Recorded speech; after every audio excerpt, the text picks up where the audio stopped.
Pete is with us in Cincinnati. Hey, Pete, how are you? I'm better than I deserve, brother. It's an honor to talk to you. You too, sir. What's up?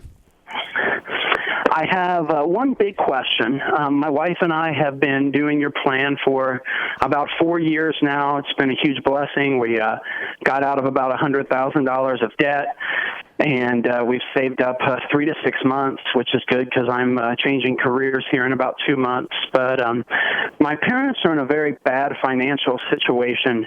They're both retired. They bring in good money, but they also spend a ton of money, and they've got about $150,000 or more worth of debt. And I have talked to them. They're planning on moving in with us because every month they can't afford to pay all of their bills. And I want to make sure, we want to help them out, but I want to make sure they don't end up living with us for forever. We have a new baby on the way and value our privacy. And so what do they make? I want to make sure. They bring in, I would say they probably bring in about 125 or 130 a year with their various retirements. And how old are they? 70 and 65. Okay. And so they make plenty of money. They have just misbehaved. They've lived well beyond their means for they spend decades. like they're in Congress. Yes. They're misbehaved. Yeah. So how is moving in with you helping them? They make $120,000 a year. Roll up your sleeves and pay off your dadgum debt. Well, right now they can't afford living in their house. Well, how much is their house payment? I believe they're paying $2,500 a month, somewhere around there. So sell it and go rent something for half. Go rent something for half of that and get your butt out of debt. You make $125,000 a year. The problem is, I sat down and went through their budget with them. Basically, set up a budget for them maybe a month ago. And even with selling their house and taking that payment out, they don't have money because of all of the payments that they're making on their various debts.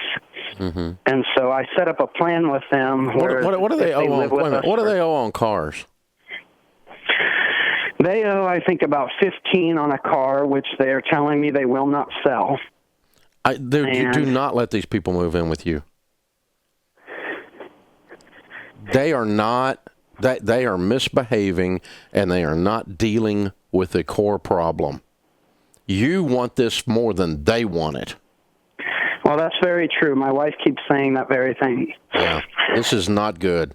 They need to go rent something cheap and get with a financial coach and get into Financial Peace University and sell everything in sight and rent a $1,000 place and or an $800 place and drive a $1,000 car, and they make $125 to $140 or whatever it is you thought they made, and they pay off $100,000. They can pay off $100,000, but they spend money like they're in Congress. They're out of control. Yes, that's true. It's true. Housing is not their problem. The person in the mirror is their problem. Well, you're right. I guess my question is, if they do end up moving in with us, which dude, I just told they've you already don't do moved. That. I know you did. They've already moved in some of their stuff in an attempt to sell their house. What would be your recommendation for trying to put some type of plan in place to where they're not here forever?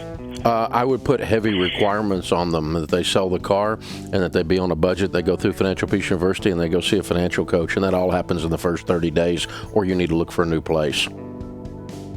And guess what they're going to do? They're going to move out because they're not ready to deal with you, because they're not ready to deal with their stuff.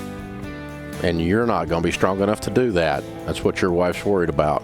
You're going to have to put down some hard stuff that's good for them, man. I'm not trying to be mean to them, but what's good for them? And I'm not going to participate in their crazy.